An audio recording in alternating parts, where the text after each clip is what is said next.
भरोसा है मुझे। इसीलिए अपने 23 करोड़ दर्शकों के सामने पूरी जिम्मेदारी के साथ इस मंच पर यह बात मैंने कही, और अगर किसी को लगता है कि मैं गलत कह रहा हूं तो मुझे चैलेंज कर सकता है किसी भी फोरम पर जाकर, मैं साबित करूंगा उस चीज को। आप मेरे भाई हैं, आपको पता है कि हम और अमिताभ अग्निहोत्री जी पूरी जिम्मेदारी और पूरी जवाबदेही के साथ कोई बात कहते हैं, इसीलिए हमारा शो नंबर 1 है और इसीलिए 23 करोड़ दर्शकों की हम पहली पसंद हैं। अब आप अपनी बात कह सकते हैं। देखिए, समाचार प्लस निश्चित रूप से 23 करोड़ लोगों की पहली पसंद है, इसमें कहीं को दो राय नहीं। और मुझे भी मेरा सौभाग्य है कि मैं समाचार प्लस में बैठ करके अपनी बात कह रहा हूं। मेरी जो जानकारी है उसके तहत शुरू के 2-3 दिन ट्रक उतरने में दिक्कत रही, वो पूरी मीडिया ने दिखाया, पूरे देश ने उसको देखा। लेकिन उसके बाद सारे ट्रक उतरे। उत्तराखंड में जिस तरह से सड़कों का जाल ध्वस्त हुआ है उसकी वजह से 4 व्हीलर्स चलना बहुत मुश्किल है। उसको पूरा करने के लिए, कार्य को पूरा करने के लिए सरकार को काफी टाइम चाहिए होगा। हाँ। जरूरत इस बात की है उत्तराखंड में कि इस वक्त कैसे गांवों का पुनर्वास हो। ठीक बात है। किस तरह से उत्तराखंड में धार्मिक रूप से लोग बाग धर्म के लिए जाएं और पर्यटन के लिए लोग बाग पर्यटन के लिए जाएं, पर्यटक लोग बाग।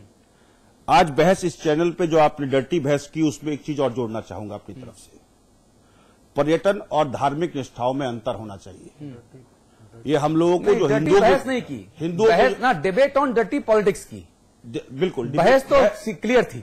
चलिए डिबेट की, चलिए इसको ऐसे कह लीजिए। चलिए बहस बहुत और संक्षेप डिबेट में कोई अंतर नहीं है। जी, दूसरे बुलेटिन में जाना होगा।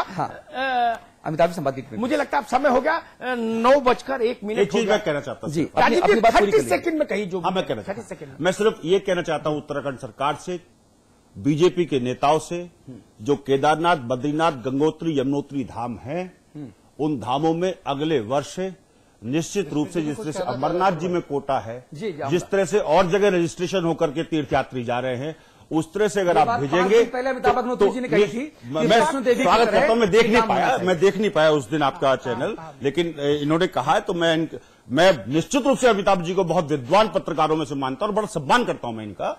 मैं ये कहना चाहता हूं कि वहां पे कोटा सिस्टम होना चाहिए और कोटे के तहत लोग बाग जाएं, दर्शन करें, पर्यटन और धार्मिक निष्ठाओं में अंतर होना चाहिए। मैं ये निवेदन करना चाह रहा हूं आपके चैनल के माध्यम से कि पूरे उत्तराखंड में पूरी सरकार, सब लोग पूरी तन्मयता के साथ लगे हैं, पक्ष और विपक्ष सबको चिंता है इस बात की। अच्छी बात। लेकिन इस पर भी यदि हम राजनीति करें तो दुर्भाग्यपूर्ण होगा। ठीक बात है। हमें पॉजिटिव दृष्टिकोण रखना चाहिए। हाँ। सहयोग करना चाहिए। यह अपील हम लोग, हमारी पार्टी ने भी की है। हाँ। ये राजनीतिक नेगेटिव थिंकिंग, उसने ये कहा, मैं समझता हूँ इससे कोई भला अभी होने वाला नहीं है। अभी कल की घड़ी में हम लोग सब इकट्ठे होकर काम करेंगे निश्चित रूप से। और जो कमिटमेंट है, जो हमारे बिजली पानी की सुविधाएं छूट सरकार ने दी है, उन्हें निर्माण की बात की है, उस काम को हमारी सरकार करेगी, अपनी जिम्मेदारी को पूरी तरह से निर्वहन करेंगे। किसी आलोचना करना बड़ा आसान है, नेगेटिव थिंकिंग बहुत आसान है, लेकिन पॉजिटिव और ईमानदारी से काम करना बहुत मुश्किल है। सरकार हमारी कर रही है, केंद्र राज्य की सरकार दोनों में तालमेल है और इस प्रदेश को स्वाभिमानी प्रदेश बनाने की दिशा में हम लोग काम कर रहे हैं। अमिताभ जी, मैं चाहूंगा कि आप ये भी बताएं कि समाचार प्लस समूह क्या कर रहा है। हमारे प्रधान संपादक माननीय उमेश शर्मा जी ने क्या कमिटमेंट किए हैं वो, और आज के इस मुद्दे पर संपादक की टिप्पणी। देखिए, सबसे पहले जो मैं एक बात पर टिप्पणी जरूर करूंगा इस पूरी बहस में, राजनीति नहीं हो ये शब्द मुझे स्वीकार नहीं होता। अगर शासन को ये बताना कि आप गलत कर रहे हैं राजनीति है, अगर तो ऐसी राजनीति मुझे 100 दफे स्वीकार है। अगर शासन को, कलेक्टर को ये डांटना कि आप चमोली में बैठकर गेस्ट हाउस से आपदा नियंत्रित क्यों कर रहे हैं, अगर ये राजनीति है तो ऐसा अपराध मैं बार बार करना चाहूंगा। मैं मौन नहीं रह सकता। माफ कीजिए, कोई अपील करे, बराक ओबामा भी अपील करें आके उत्तराखंड की देवभूमि पर खड़े होकर कि राजनीति नहीं करिए, तो मुझे मंजूर नहीं। ठीक बात है। अगर गरीब के घर राशन नहीं पहुंचा, ये पूछना जुल्म है तो ये जुल्म मैं करूंगा। अगर लाशें सड़ रही, चील कौए खा रहे, वो क्यों नहीं उठ रही, ये पूछना सियासत है तो मैं ये सियासत करना चाहूंगा। तो ये अपराध मुझे मंजूर है। उस प्रदेश की 1 करोड़ लोगों की खातिर मुझे ये अपराध मंजूर है। ठीक बात है। जैसे भगत सिंह को मंजूर था हिंदुस्तान की आजादी के लिए अंग्रेजों के फांसी का फंदा, मुझे वहां तक मंजूर है। एक अजब मजाक है। जिसको देखो वो कहता राजनीति नहीं करो जी। अरे सवाल पूछना राजनीति हो गया क्या बाबा? चुप हो जाए, मुंह पर ताला लगा ले, पट्टी बांध ले आंखों पर और कहे 6 महीने बाद पट्टी खोलेंगे, हम गांधारी हो गए, धृतराष्ट्र हो गए। हम धृतराष्ट्र नहीं हो सकते, नहीं हो सकते। इस बात सबको समझ लेनी चाहिए। मैं धृतराष्ट्र नहीं हो सकता, चाहे पोस्टर छपवा कर कहिए कि राजनीति नहीं करो, तब भी अगर ये राजनीति है जो मैंने बताया, अगर ये सवाल पूछना राजनीति है तो ये राजनीति समाचार प्लस करेगा। मेरी चिंता उस गरीब बाप को लेकर है जिसने नथ बनवाई थी एक हाथ की अपनी इकलौती बिटिया के लिए, नथ हाथ में लिए जो पत्थर में दब के दम तोड़ गया। कौन उसकी आंख का आंसू पूछने जाएगा? उसके परिवार का। हजारों लोग बेघर हो गए, उनके पुनर्वास की चिंता है, उनके पुनर्वास की चिंता है। मेरे लिए कांग्रेस और भाजपा का भविष्य माने नहीं रखता।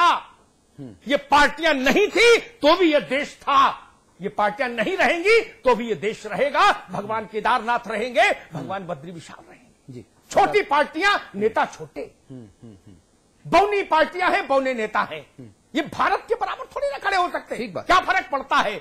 लेकिन ये देखना होगा वो धरती फिर अपने पैरों पर कैसे चलना शुरू करे। इसके लिए कमिटमेंट चाहिए, इसके लिए नजर रखनी होगी, इसके लिए सोशल मॉनिटरिंग होनी चाहिए। और अगर लोग ये कहते हैं कि सोशल मॉनिटरिंग राजनीति है तो वो राजनीति हर किसी को करनी चाहिए। उत्तराखंड के हर आदमी को वह राजनीति करनी चाहिए। ये भी बता दीजिए कि समाचार और ग्रुप क्या कर रहा है। कई बार ये सवाल उठा, कई फोरम्स पर यह सवाल उठा कि भाई आप लोग इतना इतना भाषण देते हो, आप क्या कर रहे हो? नेताओं ने ये कहा, नेताओं ने कहा, आम आदमी ने नहीं कहा। बोले आप तो टीआरपी बढ़ा रहे हो। तो हमने पहले भी बताया था, अब फिर बता दें, समाचार प्लस अपने सहयोगियों के साथ मिलकर उत्तराखंड के तबाह हुए, राजीव जी, उत्तराखंड के तबाह हुए 20 गांवों को गोद ले रहा है। उन 20 गांव के हर दुख की जिम्मेदारी हम लेंगे। पानी, बिजली, सड़क, स्वास्थ्य, खाना, राशन, जब तक वहां राशन, सरकारी राशन पहुंचने की स्थायी व्यवस्था नहीं होती तब तक के लिए राशन उपलब्ध कराएंगे हम जी। हम टेंट भेजेंगे ताकि कोई परिवार उस ठिठुरती हुई ठंड में बाहर नहीं रहे। 4 ट्रक कल भेजे, 4 ट्रक सामान कल भेजा, 2 ट्रक सामान आज भेजा। ये गिनाने की बात नहीं थी, लेकिन बार बार लोग सवाल उठाते हैं, इसलिए ये कह रहा हूं। मुझे जानकारी है। और ये बात पहले दिन, आज नहीं, ये बात पहले दिन ये कमिटमेंट किया था, पहले दिन ये बात हृदय में आई थी। उमेश जी ने कहा कि नहीं कुछ करना होगा और 20 गांव गोद लेंगे और हम लोग कार्यकर्ता के तौर पर अपना योगदान देंगे, उत्तराखंड के कर्ज चुकाएंगे, वहां के आदमी की आंख का आंसू पोंछेंगे। समाचार प्लस की हथेली उत्तराखंड की आंख से गिरने वाले आंसू के लिए है।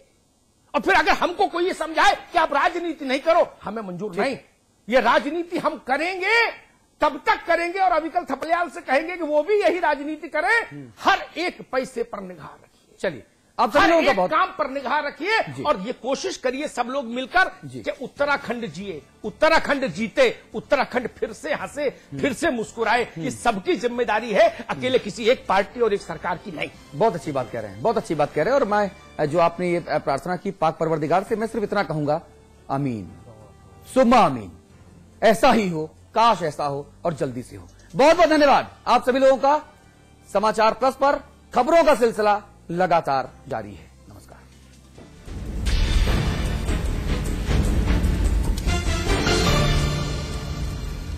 उत्तराखंड में आई दैवीय आपदा में स्वेच्छा से मदद करने हेतु आप सहायता राशि चेक अथवा बैंक ड्राफ्ट के माध्यम से मुख्यमंत्री राहत कोष उत्तराखंड के नाम से मुख्यमंत्री